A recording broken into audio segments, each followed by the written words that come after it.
बच्चों, आज हम कुमार संभवम महाकाव्य के पंचम सर्ग के 45वें श्लोक का अध्ययन करेंगे। इस श्लोक में ब्रह्मचारी पार्वती से तप का प्रयोजन पूछ रहा है।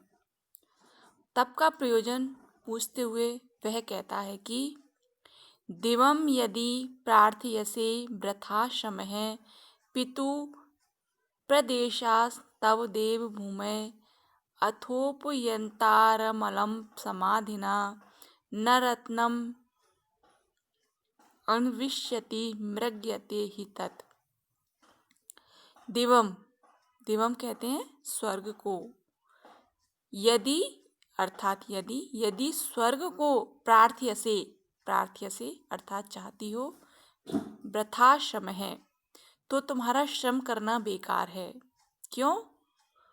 क्योंकि पितु यानी पिता के प्रदेशः, पिता के जो स्थान है, प्रदेश है, तब देव भूमि, वो देवताओं के रहने योग्य हैं।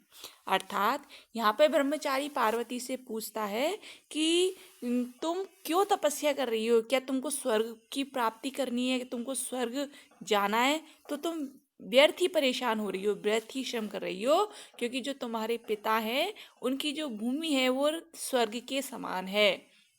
और अथोपयंतारम अलम समाधिना, और अथ उपयंतारम अलम, और यदि अन्य वर को चाहती हो समाधिना तो तुम अपनी तपस्या को अलम अर्थात बंद करो। समाधिना यानी तपस्या को, अलम यानी बंद करो ही, क्योंकि समाधिना, क्योंकि न रत्नम अन्विष्यति मृग्यते ही तत्न, कि रत्न नहीं ढूंढता है, निश्चित ही वह ढूंढा जाता है। क्योंकि रत्न, तुम एक रत्न के समान हो, तो रत्न किसी व्यक्ति को नहीं ढूंढता, बल्कि रत्न को लोग ही ढूंढा करते हैं। इसलिए तब भी अपनी इस तपस्या को बंद करो।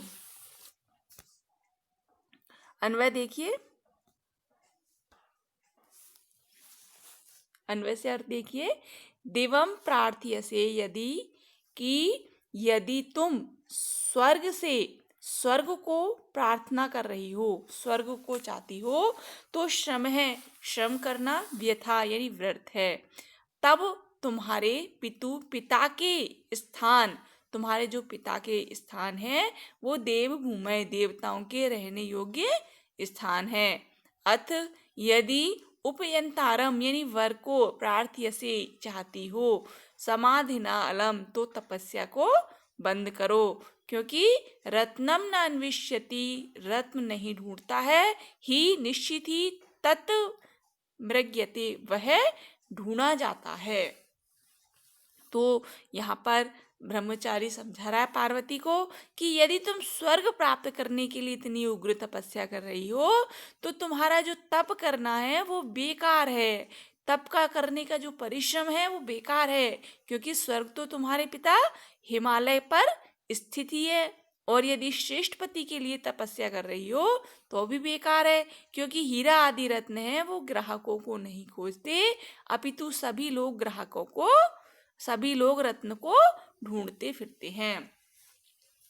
तो श्लोक एक बार फिर देखिए। दिवम यदि प्रार्थ्यते वृथाश्रमे पितु प्रदेशास्तव देव भूमि, कि स्वर्ग को चाहती हो तो तुम्हारा श्रम करना बेकार है, क्योंकि देवताओं के रहने योग्य स्थान तुम्हारे पिता के यहाँ है। और अथोपयंतारम मलम समाधिना न रत्नम अन्विष्यति मृग्यते ही तत्, और यदि तुम दूसरे वर्ग को चाहती हो तो भी तपस्या मत करो, क्योंकि रत्न किसी को नहीं ढूंढता, बल्कि वह खुद ही ढूंढा जाता है।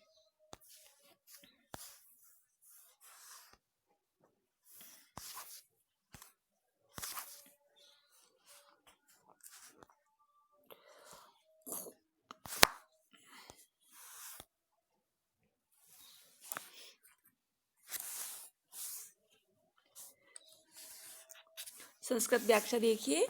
दिवम, एक एक अन्वय से एक एक शब्द को लीजिए। दिवम, दिवम का हम समानार्थक रखेंगे स्वर्गम, प्रार्थ्यसे काम्यसे, यदि चेत, तर्हि तदा श्रमः तपश्चरण परिश्रमः वृथा व्यर्थम तव भवत्यः पितुजनकस्य हिमालयस्य प्रदेशा स्थानानि देवभूमौ देवस्थानानि अथ पश्चात् उपयन्तारं पतिं भर्तारं वा प्रार्थ्यसे वाञ्छसि समाधिना तपश्चरणेन अलं पर्याप्तं हि यतः रत्नं हीरकादिमणि न अन्विष्यति न मृग्यते गृहीतारं जनं न गवेष्यति हि अपि तु तत् रत्नं मृग्यते गृहीतभिः या अन्विष्यते।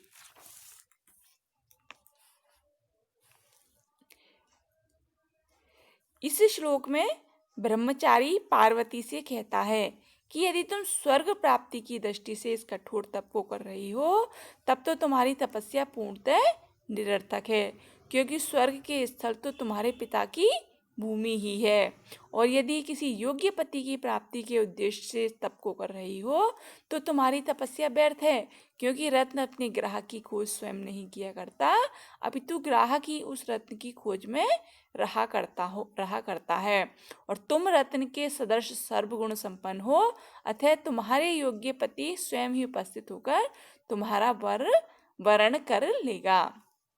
इसमें वंशस्थ छंद है और अर्थांतरन्यास अलंकार है।